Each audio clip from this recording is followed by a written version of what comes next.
was no intent to keep anyone in the dark. There was no intent to do anything behind people's backs. In fact, that's why I invited the neighborhood. I understand that we didn't have a very short, we had a very short time frame with the letter that I sent out. It was because we wanted to get going with some design services. Those design services would start, but there would be nothing happening on that site for months and months. When we had our meeting then, of course, people were upset when they came to it, and there were a lot of allegations made about not giving people notice or time. The whole purpose of that was so that we could get started with the process and involve the neighborhood right off the bat. The intent was just that. It was nothing sinister or covering up or anything else at that point. I had, as we started looking into the site, well, from that meeting, actually, the residents asked us to consider other sites, specifically the north end of the pit. They also asked us to cancel the RFP for the architect that we were going to put out just in the next day or two. I did both of those things. I agreed that I would look at the north end of the pit, and in talking with the committee and with some other folks, we then felt, well, we're putting ourselves in jeopardy with respect to these bonds, but it's not worth it to pursue this at this point. I will cancel the RFP, which I did. The next part of the process was to start looking at things in a little more detail, because we didn't have any, there was no reason then that we couldn't put people up on the site. As we had picked this short list of sites, I think things maybe could have been done a little better way than they were. There were sites looked at from aerial photographs. A 5-acre parcel was overlaid onto those sites, but apparently, I'm finding out, it was looked at in probably a two-dimensional configuration. We need to consider 3 dimensions. I started playing around with the work Ken Jones did 3 years ago.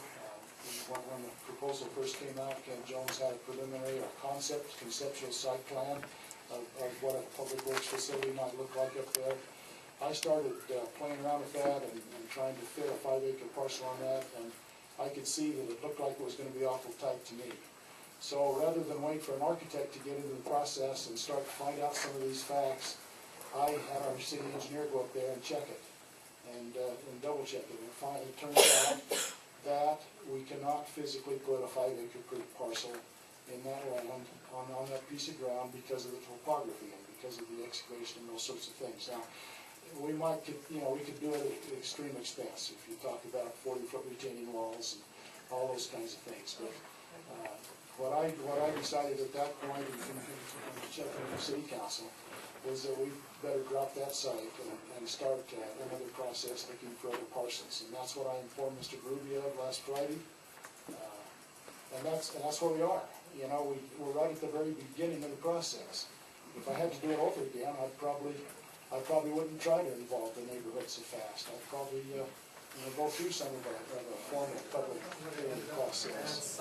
So, I think it's kind of moot at this point. We've looked at it. We've decided the site won't work. We're moving ahead. We'll just go from there.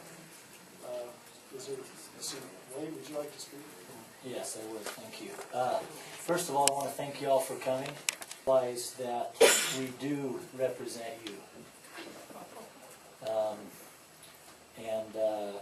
I don't think the government is above the people. And hopefully all of you will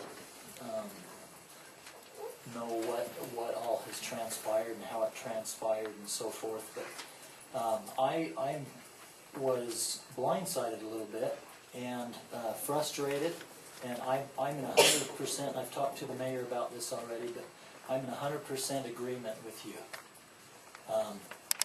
Basically everything that's been said, from the process to the site. And for the record, I was not involved in that closed meeting. The agenda, I was out of town, and I did join by my cell phone for another issue, and had generically on there perhaps a closed meeting. I didn't know what that was about. I never even knew they held it. And until my friend Neil Berube called me with the concern. I'm a member of the city council, and I didn't even know that this was a done deal. And that's a concern, and that we need to address for the future is the process, no matter what the issue is. And if I had have known that we were going to discuss this, I would have stayed on the phone longer. And after the meeting, I still was never notified that this had been discussed.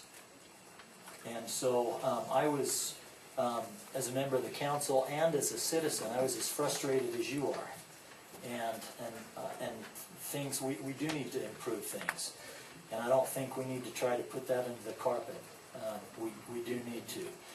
The closed meeting by law, if you're discussing purchase of property, yes. And I had the same concern that this gentleman did, that when it went from purchasing of property to city-owned property, that shouldn't have been done in a closed meeting, in my opinion.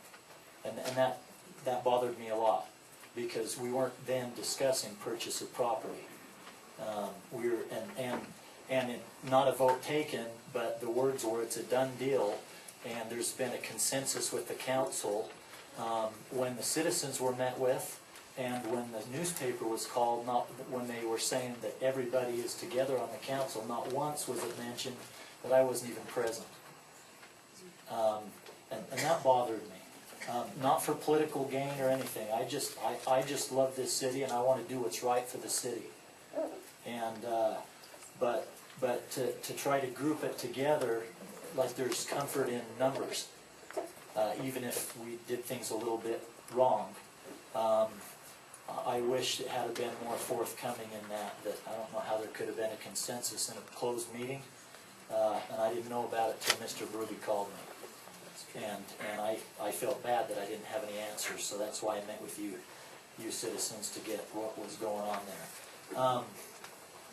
Also, the committee that was formed, the committee does homework and makes recommendations to the city council. And from my end, back at the end of February, when we held our budget meeting, when this study was done, for this public work process was done, I had specifically asked to please keep me informed every step of the way. If this property won't work, I want to know why. If the owner of the property he wouldn't sell it, that's a legitimate reason to move on to the next site. But I wanted to know every step of the way. I heard nothing from that meeting, the end of February, until Mr. Ruby called me. And that's troublesome. Because I wanted to be involved in this process and be able to voice my opinion a little bit more, a lot more. I didn't even know where it was at this point. I'm against the location and the process. And the location, for a few reasons. First one, it's a residential area. And somebody said, what I've been thinking here, that if that property, I think the only reason we're looking at that in that location is because the city owns it. And so, there's been talk in the last few days about, well, we already own this, so it'll save citizens money versus buying property. Not necessarily, because you have to look at excavation and all of the long-term things. And I don't think if that property was bought by an individual and wanted to build some business complex on it, or a commercial complex, I think the city would say, no way, that's a residential zone. And I think what's good for the goose is good for the gander. And we shouldn't come in and say, well, just because we legally can build it there because it's our property, that doesn't mean that we morally and ethically should.